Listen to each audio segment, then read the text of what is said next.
Do you yearn for travel that involves outdoor adventure and learning? I do. I also have a passion for all things farming and agriculture. I've traveled to exotic jungles to learn about growing chocolate. I even once owned my own organic vegetable and sunflower farm. And now I'm planning my journey back to agriculture. Agritourism, defined as travel that involves some type of agricultural experience. Agritourism is all about entertaining. But the marketing strategist in me knows that at its core, agritourism is really about educating, and education affects change. My future farm needs to deliver a profound experience to all of its visitors. It needs to educate people about food, health, and climate. Join me to learn from experienced agritourism farmers and entrepreneurs and help me build my future farm strategy. And who knows, maybe one day soon you'll find yourself in a tropical jungle cutting open cacao pods with a machete, or savoring an outdoor plant-to-plate community dinner with 100 guests at a farm in Illinois. So let's tap into the agritourist in you. This is your agritourist host, Jen Ross. I was joined by Beth Kennet, owner of Liberty Hill Farm and a pioneer in the world of agritourism in the state of Vermont and probably worldwide. The farm experience that Beth and her family offer is truly an immersive farm family experience. What does that mean? Well, her multi-generational guests, many of whom are returning for over 30 years now with grandkids, truly become part of their 10-room farmhouse in Rochester, Vermont. That includes eating family meals at the same table every day, sharing food that is sourced from local farms and producers, helping with farm chores, and learning about the real day-to-day tasks of running a dairy farm. As Beth describes, it's not unusual for her grandchildren to plop down beside a guest and question them about where they are from or offer them some fresh mint for their tea that they will run outside and quickly harvest. Beth tells us the serendipitous story about how she and her husband Bob found their farm. It's truly a gem of a story. My invigorating conversation with Beth reaffirmed for me my why. Why am I so drawn to agriculture and farming? It's all about the connections and relationships that it creates. Beth explained that the connections she has made with people from around the world, her extended family of the heart as she describes, drives her passion each and every day. Farming and agriculture have sparked so many new relationships for her, and when she connects with people, she has their attention and the opportunity to educate them about the critical importance of knowing where our food comes from, including the complexities, opportunities, and challenges that surrounds the process. And as Beth's home and farm is very much in constant motion and highly energized, this podcast too experiences the high energy environment that Beth thrives in at her farm. Now let's hear from Beth and occasionally from her visiting friend and sister of the heart, Lois. My name is Beth Kennet. I have Liberty Hill Farm here in Rochester, Vermont. Bob and I bought the farm in 1979, and we started taking in guests February school vacation of 1984. So 40 years of having folks at our dinner table, 45 years of milking cows here in Rochester.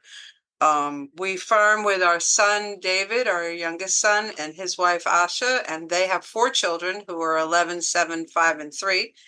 And the kids are here at least a portion of most every day, as you well know from this morning when, I was doing childcare and setting up a meeting for, our state and federal government delegations. So anyway, that's just our life. And one of the things that makes us very unique is with the farm stay is that it's dinner, lodging, and breakfast.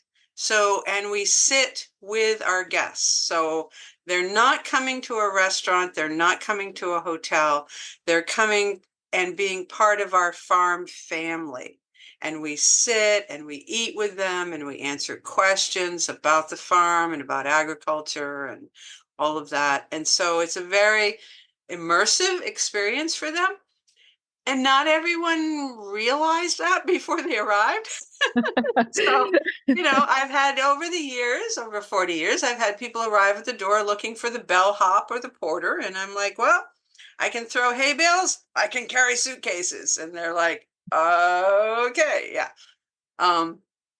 So it's kind of every once in a while you get somebody for whom they had anticipated more of a hotel on the farm. And they're a little surprised when the 3-year-old climbs up in the chair beside them and, plunks himself down and like, who are you? And what are you eating? So it's kind of, farm family experience is what we offer. Hi there.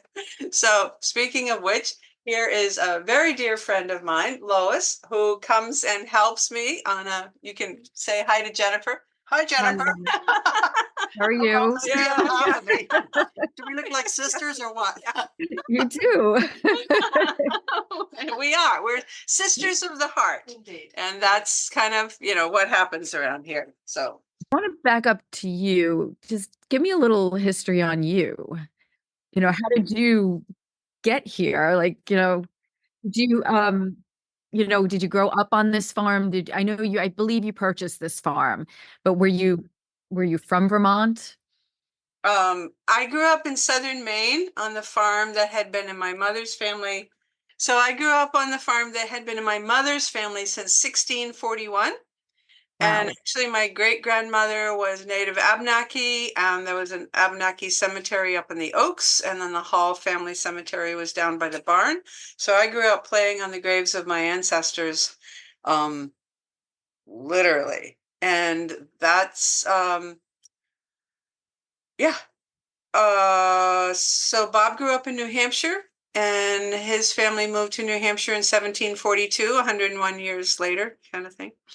So, and so we bought this farm in 1979. So anyway, we both grew up on farms, but I had always insisted that I did not want to marry a farmer because I understood clearly how tied down you were.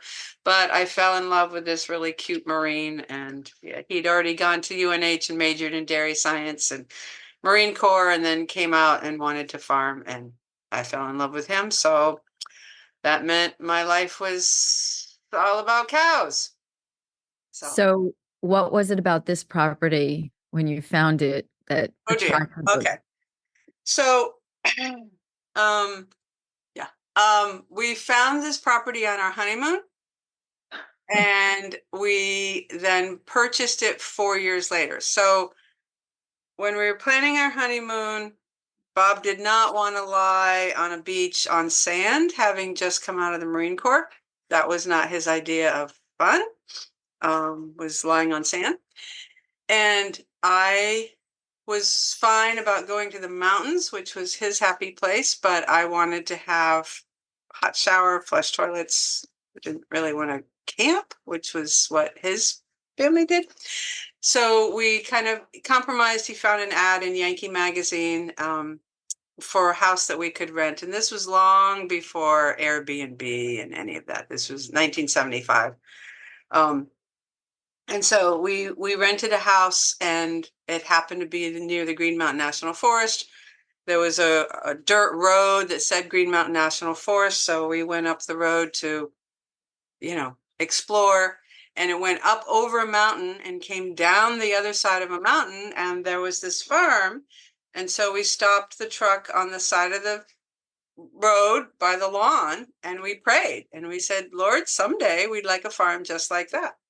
We then spent the next 4 years looking all over New England for a farm of our own to buy. We helped Bob's family move their farming operation from Laconia, New Hampshire to Addison, Vermont. That took us a year and a half. My dad came up from Maine to build his parents a house. There was just a lot of moving parts and pieces. Then we went down to Maine and took over the cattle and equipment on my family's farm and leased the land and buildings. And we were there for 2.5 years. And the whole 4 years, we truly looked all over New England for a farm of our own. So we came up to spend a late Christmas with Bob's family in Addison, in Vermont, in January of 79, and got in touch with a realtor. He showed us a couple of farms that weekend that were closer to Bob's family. And we packed up to go back to Maine, and the realtor called and said, I just listed a farm. And I'm like, yeah, thank you, but no, thank you. And he's like, no, you have to come see this farm. And we're like, thank you very much. Enough with the real estate hype. And he's like, no, you really have to see this farm. He just listed that.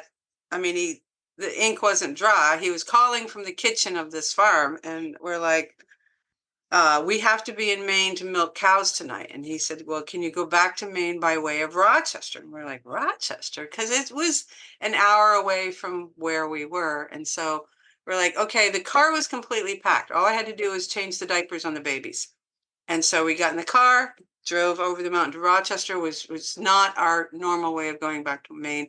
Met him on the park in the center of town. He headed south. And when he turned down this road, I just started screaming, that's it. That's our farm. We prayed for it. I don't care what the price is. I don't care what the problems are. That's our farm. That's the only farm we ever prayed over. It's our farm. And we walked in the door, handed him a check for $500 as a deposit, because that's all the money we had. And I measured for the wallpaper in the dining room. We went back to Maine and sold the cattle and equipment, devastated my family, and moved here in March of 79. So, yeah. That's a pretty amazing story. Yeah, we got some good stories around here. I'm pretty So impressed. you asked how I got here. No, Yeah, but well, the grace that's of God in more ways than one. Yeah. that's And we're still terrific. here and we're still farming, and that's pretty incredible. So when we moved here, there was a couple that lived higher up on Liberty Hill, and they kind of adopted us. And they had both grown up here, and then Ray had worked for the military, and they had moved all over the world. They'd lived in Germany, they'd lived in Korea, they'd lived all over. And Ray took an early retirement, and they came back home to Rochester and bought a house on the hill. And when we moved in, I was 23, Bob was 28. We had 2 babies. We bought 34 milking cows. And they decided that we were going to need some real help. And both of our families were upset because we weren't farming with them. And so we got adopted, thank you, God. And then they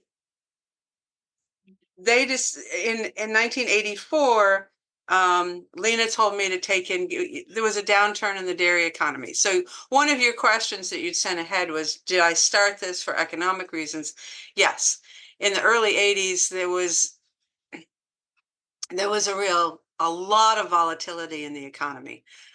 There were movies made about the volatility within the agricultural economy. Sally Field did a movie. There was, several movies about extreme volatility in the agricultural world in the early 80s. And we always felt like we bought the farm in 79 was kind of the last window of opportunity that a young couple who had no equity, really, just we weren't inheriting anything, could go out on our own and buy our own farm. So anyway, Lena told us that we needed to take in guests because we had a big old farmhouse with 10 bedrooms. And she told me to take in guests. She told this family from New Jersey with 5 children to stay with us. They were coming up for a week to go skiing for a February school vacation. She told them they had to stay with us. She told me I had to cook for them. She told me what to cook And how to cook and how what to size cook. spoon? What size spoon? Yeah. Oh, yeah. Lois is laughing because Lena taught me how to size the spoon to serve people. Yeah. It was pretty phenomenal. So anyway, she told me I was to jump how high on the way up, kind of, yeah. So that's how it started in 84 with guests. And we knew that we needed to serve dinner because there wasn't a place for people to take a family for dinner. And if they drove over a mountain to find a restaurant for dinner, they weren't going to drive back here to sleep. I mean, forget it. So How was that first experience? it was great. They're still good friends and they still come. I mean, I get, emails from them and cards from them on a regular basis. Yeah. And they brought their grandkids now.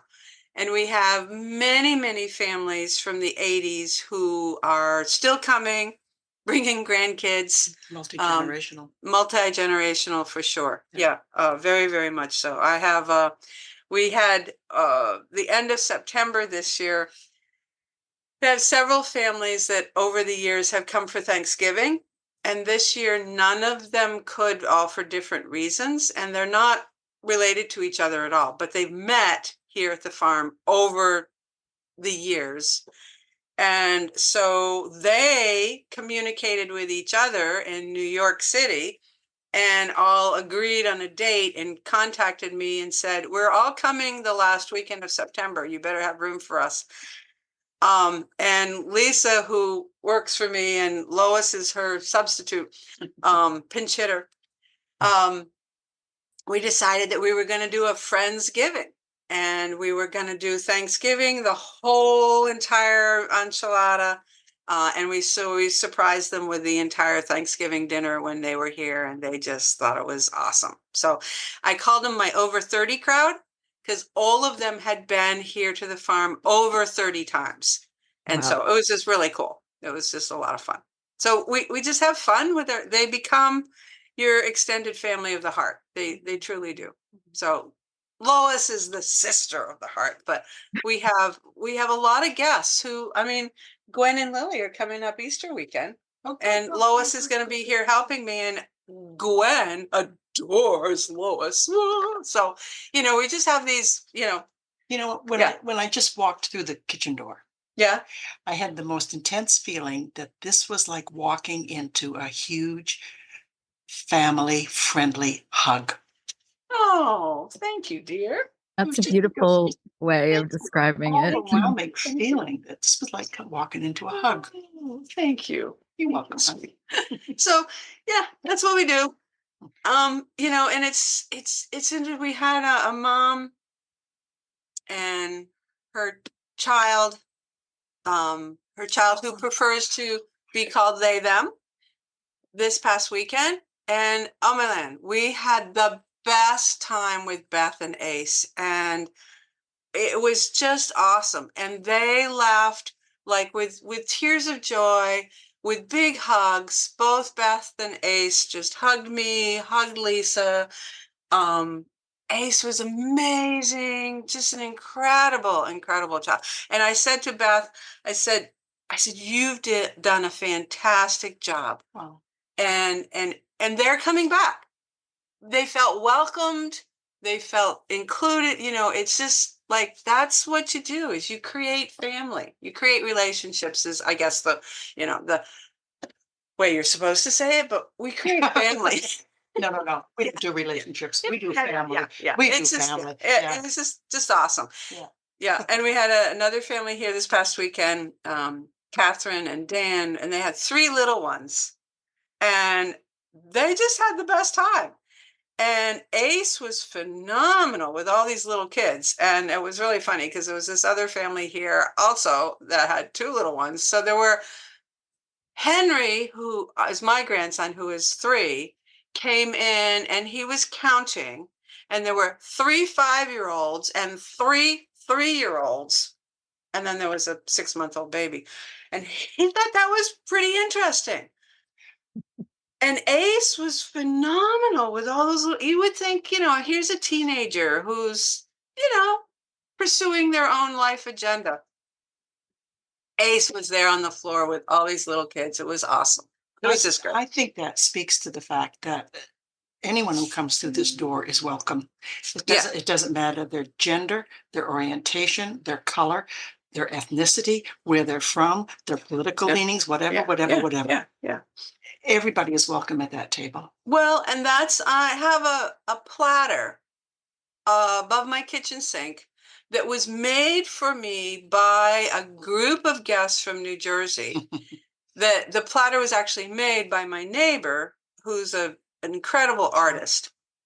And they commissioned her to make this beautiful plate that's above my kitchen sink. And it says, all the world is welcome at Liberty Hill Farm. And for me, that all the world is welcome transcends many levels. And it's not just that we've had guests from all over the entire world. We've had guests from all walks of life, from all over, and they're all welcome here. And I remember the night that you and I were the only Americans sitting at the table. oh yeah, yeah. We had one Labor Day weekend that Bob and I were the only Americans, and the house was full. Yeah. And we've had several nights where we're the only Americans here. Like people come from all over everywhere. It's so cool. All right, so that's not on your list of questions. No, Sorry. no. But this is, I mean, it's important. What you're saying is very, To very me, important. it's important. It is very important. It's about community. It's about relationships. It's Yes. about being open to that. Right. And that sense is obviously transcended in people coming from all over the world, which is pretty amazing. Yeah, it really is. And I think that for me, it's, we're not an Airbnb, and we're not just a bed. I had a guy that called me last week from Montreal who wanted to negotiate with me. He had a group of 10 people that wanted to come to the end of October, and he didn't want meals here. And I'm like, no, I'm not a bed. And he's like, what? And I'm like, no, I'm not interested in having you come if you don't want to sit down at the table and eat with me. I said, that's part of the experience. And I said, what I am offering is an experience to be part of our farm family. I am not offering you a bed. You want a bed? Go to a hotel. He ended up talking to me for 40 minutes. Did you convince him? I don't know. No, because he was just trying to find, he thought that agritourism meant, and Jennifer, this is important for you to know. He thought that agritourism, that a farm stay was a cheap bed. No, some people do. Yeah. There is a perception out there that if you're a farm, staying on a farm versus a hotel will be cheaper. And he was bringing a group of 10 people from Montreal and wanted a cheap stay. And I'm like, then, that's not what I provide. What we do is dinner, lodging, breakfast, farm tour. You can milk a cow, you can feed the baby calves. Asha, my daughter-in-law, does a 2-hour tour of the farm. And people are like, well, I don't need a 2-hour tour. Just give me the 10-minute, 20-minute. She's like, no, I'm not interested. She's not interested in doing a 20-minute tour because that doesn't explain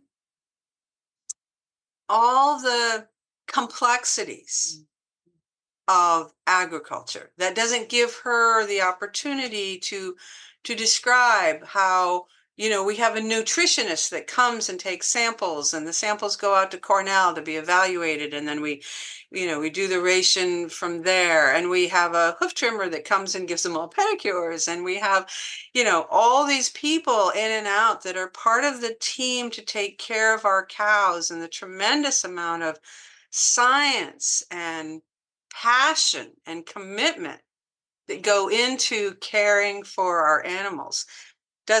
And then I talk at the dinner table about being part of the Cabot Creamery Cooperative and how it's a B Corp, and we give back to the environment and the community and our sustainability initiatives. And it's not just that our milk goes to Cabot cheese. That's not just it. Like, I was on a call this morning with 2 of my colleagues in the Cabot Co-op. One of them's our director from our region, and the other one is the former commissioner of agriculture from New Hampshire, who, called me and gave me a whole list of things. And like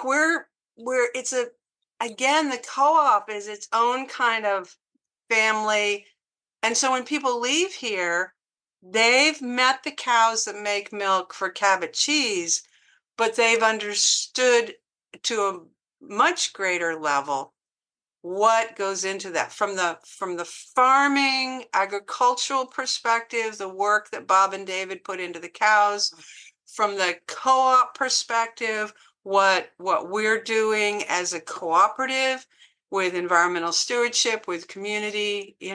So the meeting that I'm setting up, that was why I couldn't meet you at 10 when I was supposed to, was on getting our congressional delegation to come and talk about the Farm Bill and the environmental and economic impacts along the Connecticut River for Vermont and New Hampshire. What's more? That would be great. Thank you.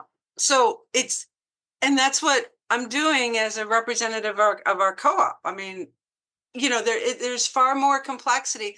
That is the tremendous opportunity that agritourism provides for farmers to be able to personally interact with people and explain where your food comes from, but the complexity, the challenges and opportunities that go into providing that food for you, so that when you go into the store, you really think about, okay, what food am I purchasing and why I'm purchasing that. And I think agritourism gives a tremendous opportunity to help people realize that there is a why, that those questions are important.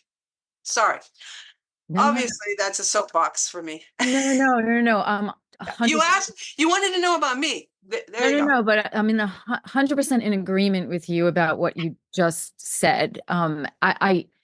That's why I'm so I'll say I was a farmer. I still am a farmer at heart. And that's why I want to get back into it, and why agritourism, I think, is so important, not just because it's an income source, but because it's an opportunity to educate and really make people understand and connect and, understand that kale, where that kale comes from, or how that milk is actually produced, not just, oh, I'm getting it from a grocery store. One of the biggest impacts I had, we brought a lot of kids to our farm, and we were showing them mint, and they were picking mint and they were tasting it. I had them taste it, and many of the kids thought mint was this artificial flavor. They didn't realize it actually comes from a plant. And just watching that realization is just so impactful. So what you're doing and what you just said is exactly why I believe this is so important, and exactly why I want to do this and get this message out, because I don't think, like you said, some people they want the 10-minute tour, the 20-minute tour. It's impossible. Yeah.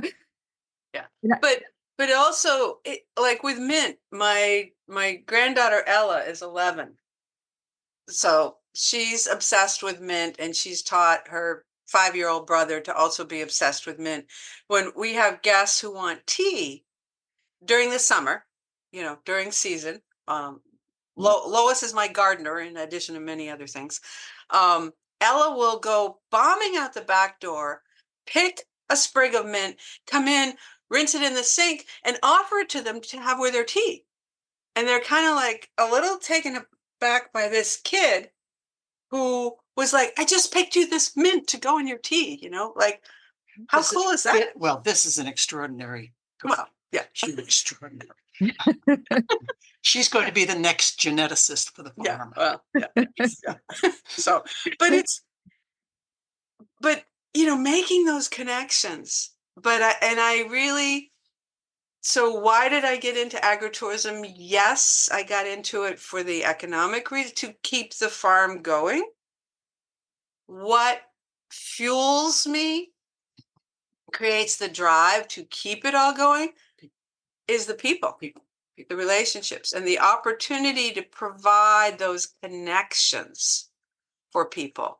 One of the guests from Carol from New Jersey, I'll never forget one time she came back. She's come over 30 years now. But she came back one time and she said that I had just radically changed her life. She'd gone into a grocery store in New Jersey. I think it was like January, and there was sweet corn for sale. And she's like, okay, I know it's not from Vermont because they're covered with snow. I know it's not from New Jersey because, we're not, this season's just off. And so she wanted to know where it came from. And so she asked the produce manager, and he didn't know. And she said, I want to know. And so he took her out back in the store, this is a New Jersey grocery store. But he took her out back, and they finally found the box that it came from, and it had come from New Zealand. And she, in her head, heard me talking about the incredible energy required to ship it from New Zealand on a boat to bring it to New Jersey in the middle of the winter. And she was like, oh my land, there is no way that I can buy sweet corn out of season anymore. She said, well, it's a thing. How many farms are in the cooperative? Just over 500 throughout all of New England and upstate New York. It's a very small co-op, really small. I know you think that's a lot, but actually it's not.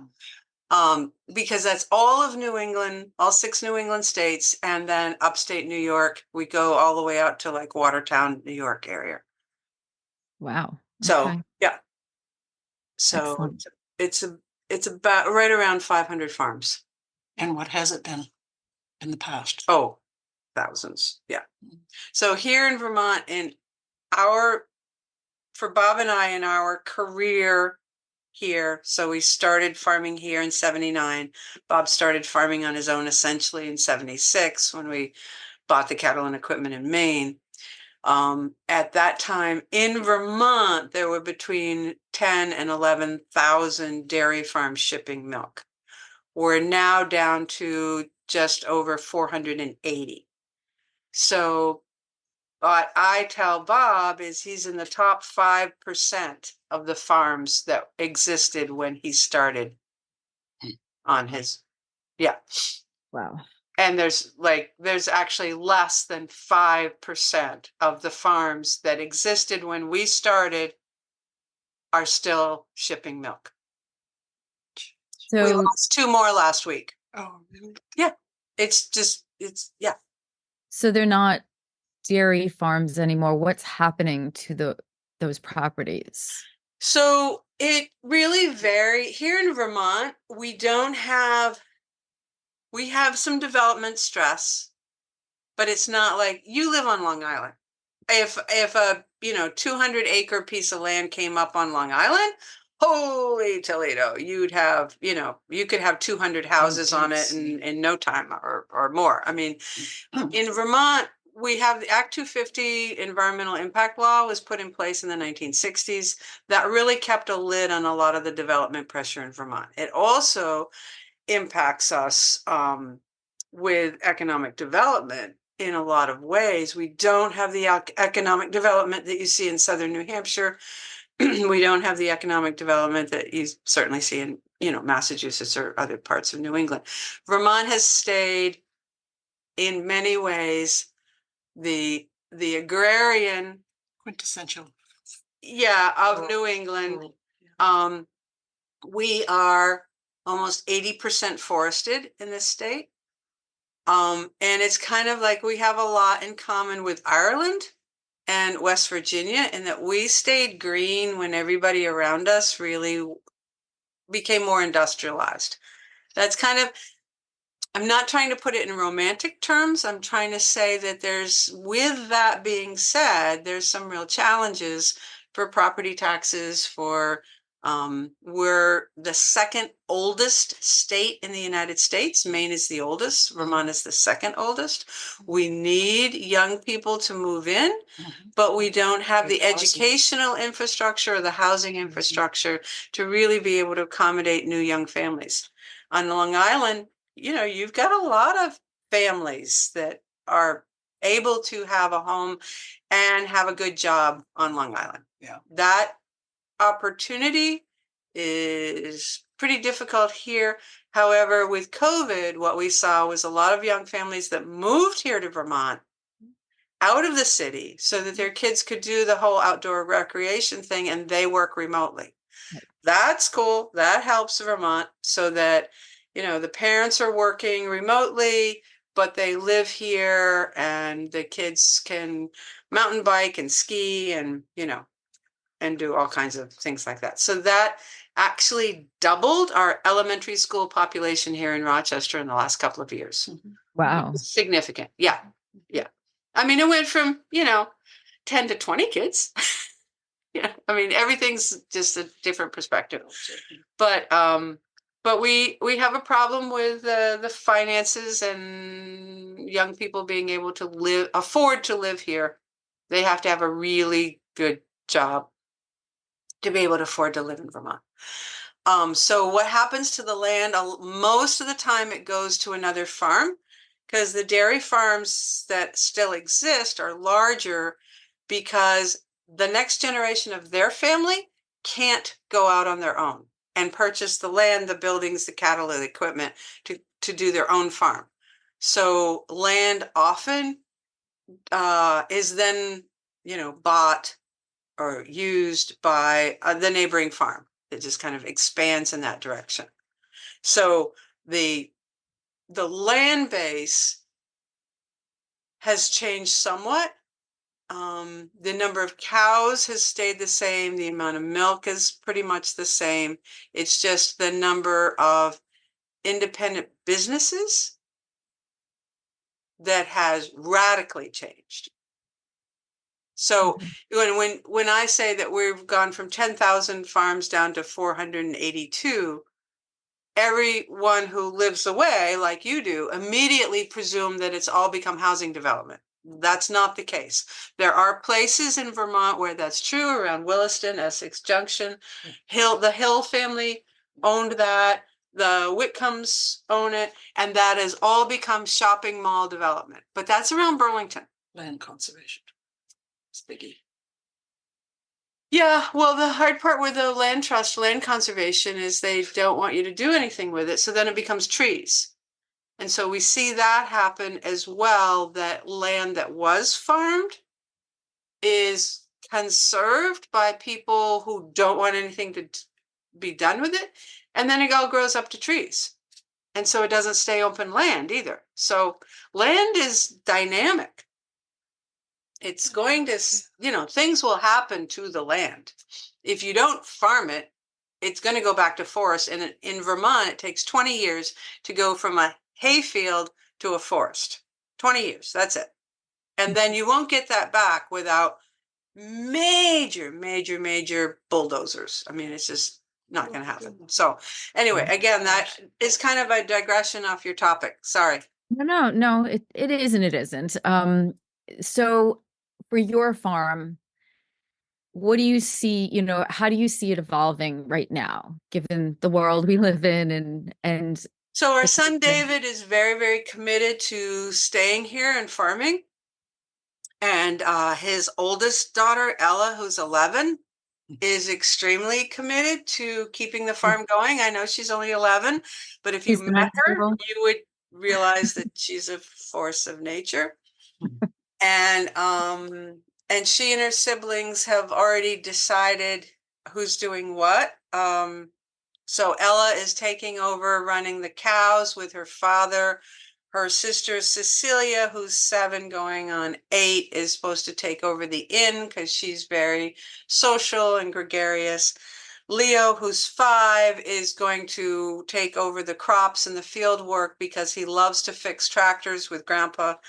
And Henry will be the administrator. He'll be the office manager because he's 3, but he is already like in charge. So they've got it all figured out, And Leo told us the other day, Grandpa has to live to be 109, and then Leo and Leo said, and then Ella and I will take over the farm when Grandpa's 109. We'll take over, and Cece's going to do the end for Grammy, and and Henry will just be the office manager and the greeter.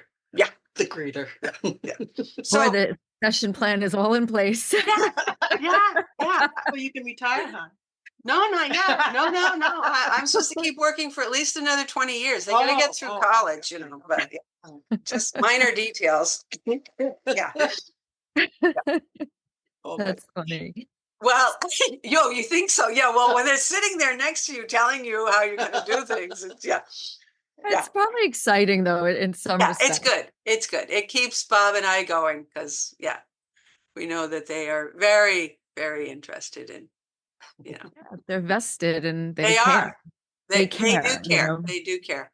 Yeah. And So when to be on a more pragmatic level, our son David is really into breeding high quality genetics and selling breeding stock, and he sells breeding stock, male and female, registered Holsteins throughout the entire kind of footprint of Cabot, all of New England and upstate New York.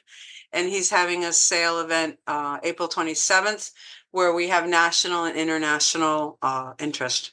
So that's we're we'll and the agritourism component. His wife Asha does farm tours, and she's now the last 3 years, even with the impact of COVID, she has about 1,000 people a year who come and take a 2-hour tour, not 10 minutes, 2 hour tour of the farm. So she's up to, her numbers are up over 1,000 people a year come and do a tour with her. so And I between have about 1,200 people a year that come and stay that I provide lodging and meals for. wow.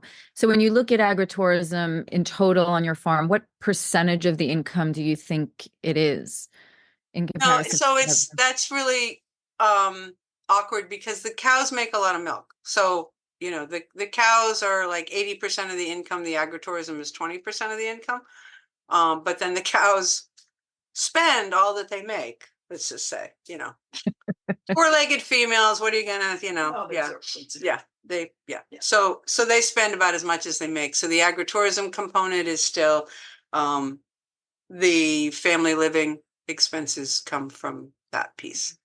Yeah. when you look at the landscape of what's going on in the world right now and farming, do you have any recommendations or suggestions or things someone should think about if they wanted to, invest in a farm and actually get into agritourism? Um, so a couple of different ways of answering that. One is uh, I think you can create an agritourism enterprise opportunity anywhere.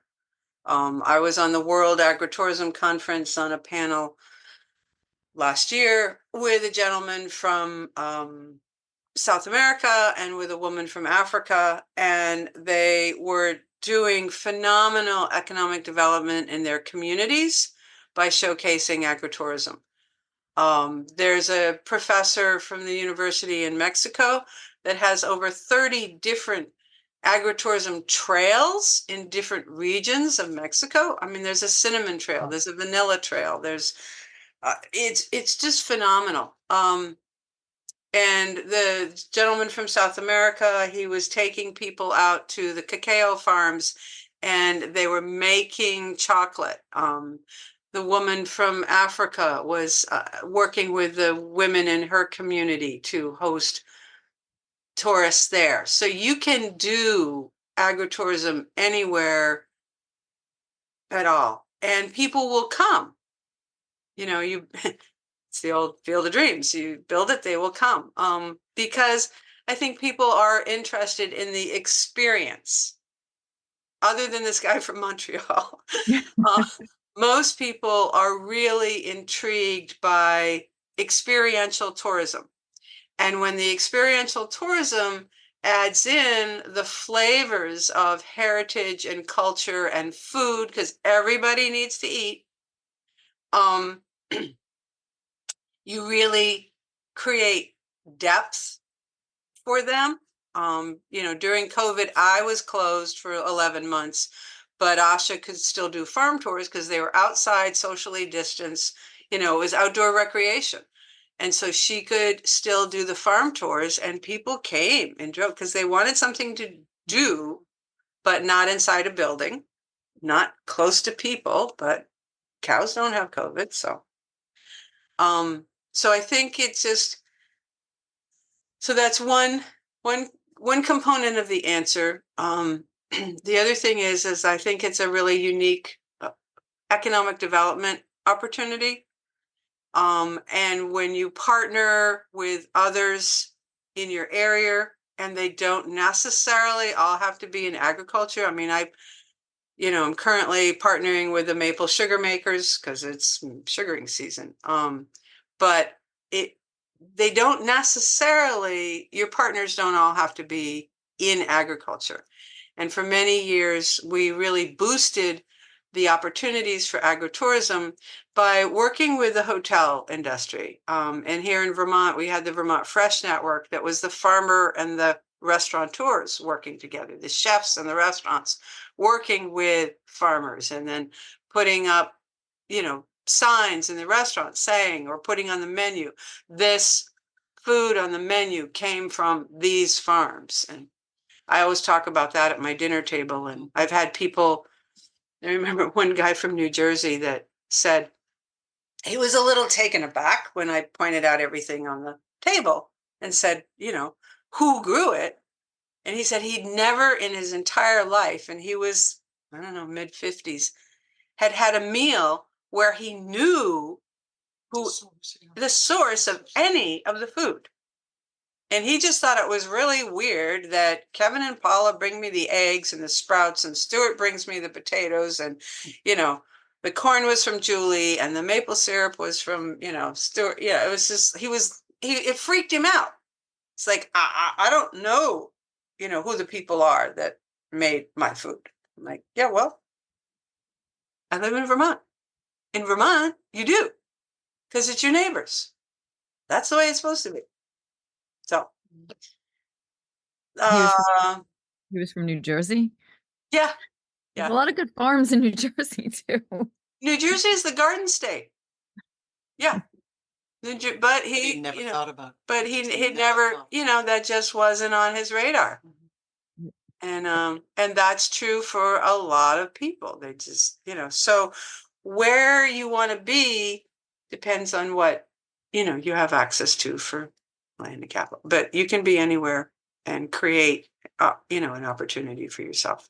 I know you mentioned the one organization, the Global Agritourism Organization, which is actually how I found you, I believe. I Oh, think okay. that's how it was the process of going through, and then I saw the farm. Global Agritourism Network. Yes. Now is that newer? No, That very new. Yeah, Yeah. very new. Yeah. And the president is Lisa Chase, who's a professor at the University of Vermont, who I hired like 20 plus years ago.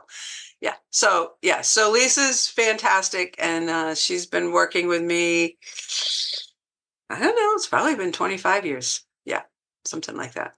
Are there any other organizations that you think are worth checking out and or getting involved in this space? There's not a lot of organizations per se. As far as farm stays, there's Farm Stay US, which is Scotty Jones, who I've worked with her since she created the Farm Stay US. There are certainly, regional, local organizations that have. California does a phenomenal job with creating different organizations for agritourism, and they have through the university, mostly at UC Davis, was really where it all got launched, the whole agritourism, and coming up with resources and handbooks for agritourism. The other piece, because it's close to my heart, is the Farm-Based Education Network, FBEN, which operates out of Shelburne Farms here in Vermont. And Vera Simon Nobes is in charge of that. I hired her as well. I've been around for 40 years, so I'm like, yeah, Lisa introduces me as the grandmother of agritourism. I'm like, whatever. But Vera is fantastic. And so her focus is on the farm-based education. And it's not just kindergarten kids. I mean, that's the cool thing, is you can really do a lot of education at a lot of different levels.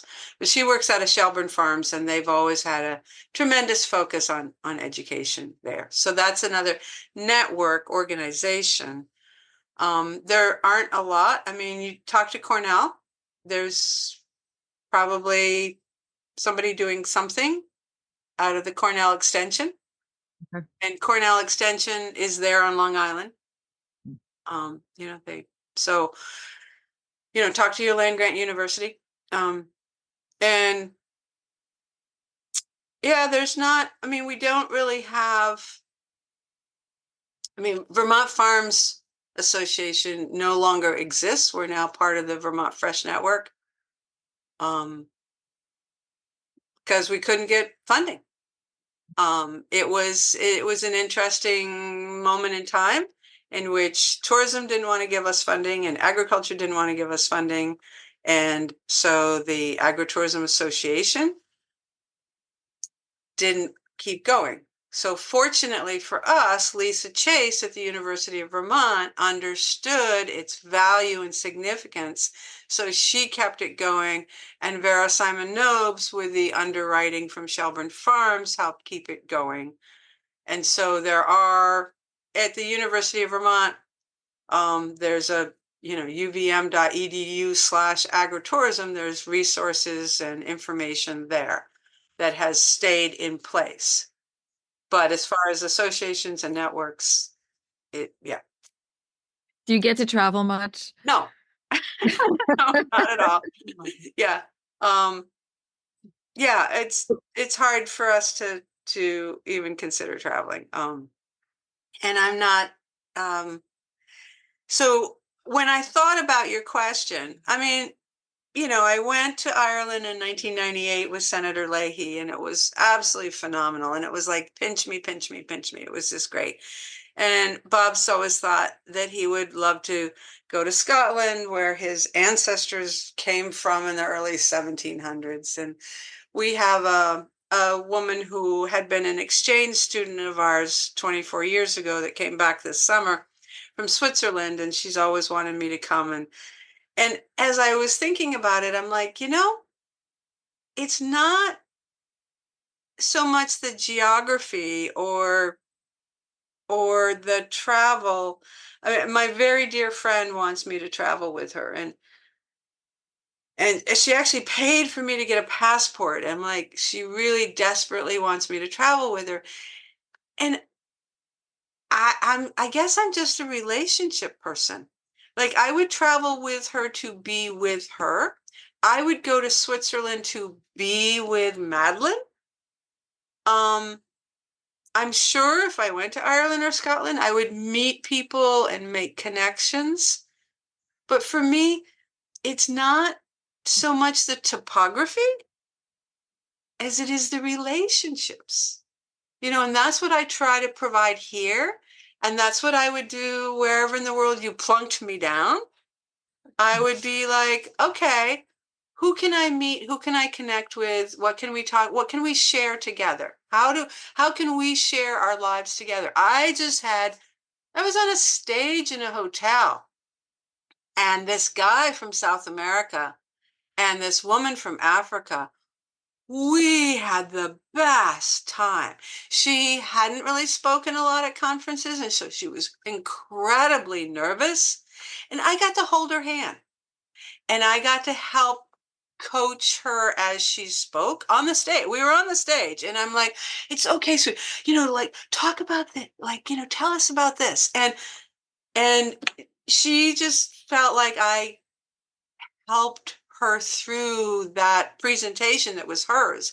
And then the young guy from South America, we just had a blast, talking about how he's changed lives and families. He's changed the future for these people that he works with. And that's awesome. So for me, I don't care where in the world you want to send me. It's just, you just kind of connect and share your life. So yeah, sorry. Perfect answer. I love it. Thank you. Beth, it's been a pleasure meeting you. Well, thank you, Jennifer. Thank you. And Lois, thank you for joining us. For putting in. Thank you. I hope our Agritourist podcast prompts you to think more about where your food comes from, whether it be your vegetables, fruits, meats, and even those sweet treats. Don't forget to subscribe and share this podcast with someone you think may truly benefit from or be inspired by it. Visit us at agra-tourist.com.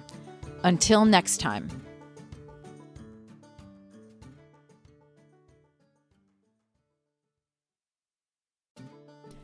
As we are learning from many of our farmers and entrepreneurs, strong connections help propel our visions. Through my interview with Lisa Chase from the University of Vermont Extension and Vermont Tourism Research Center, I was connected to an exciting and new organization called the Global Agritourism Network, or GAN for short. The Global Network is made up of agritourism stakeholders from around the world. They include farmers and ranchers, researchers, educators, community planners, policymakers, agricultural service providers, and tour operators, among others. It is currently free to join, so if you have any interest in agritourism, check them out at agritourism.urac.edu/GAN, or just Google Global Agritourism Network. The link will be in our show notes as well. You never know, this global network may help you take your agritourism vision to the next level.